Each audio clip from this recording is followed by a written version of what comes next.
Welcome back to my channel HNN blogs అండి. ఈ రోజు అయితే నెల్లూరు స్పెషల్ అలసందల వడలు ఉల్లగడ్డ కూర చేసుకుందామండి. తీయ కూర ఇది నెల్లూరులో చాలా చేసుకుంటారండి. చాలా ఫేమస్ కర్రీ ఇది. ఈ చపాతీలో కానీ రైస్లో కానీ తినొచ్చు. చాలా ఈజీ అండి. ప్రాసెస్ ఏం లేదు. ఫస్ట్ అలసందల వడలు బాగా నూనెలో ఫ్రై చేసుకోవాలండి. ప్రాసెస్ చూద్దాం రండి. ఆయిల్ హీట్ చేసుకొని కొంచెం ఒక 2 ఆనియన్స్ వేసుకోండి. 1.5 ఆనియన్ దాకా. అల్లం వెల్లుల్లి పేస్ట్ 1/2 స్పూన్ వేసుకున్నాము. ఇది బాగా ఫ్రై అయినాక వేరే మసాలా వేసుకుంటాం. 1/2 స్పూన్ పసుపు అండి, ఒక పెద్ద స్పూన్ కారం వేసుకున్నాము, ధనియాల powder 1 spoon, garam masala 1/2 spoon వేసి కొంచెం ఈ మసాలాలు బాగా ఫ్రై చేసుకున్నాము.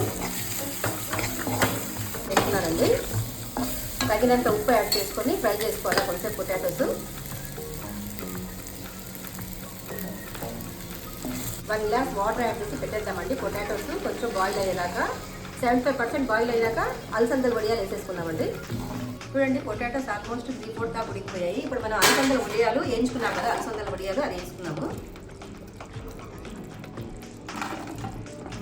పైన కొత్తిమీర చల్లేసేయండి. 5 మినిట్స్ పెట్టేద్దాం చాలు. ఆవిరికే అలసందల వడియాలు ఉడికిపోతాయి బాగా. అలసందల వడియాలు ఉల్లగడ్డ కూర తయారైపోయిందండి. చపాతీలో కానీ రైస్లోకి చాలా బాగుంటుంది. నా ఛానల్ని లైక్ చేయండి, షేర్ చేయండి, సబ్స్క్రైబ్ చేయండి. Thank you so much for watching.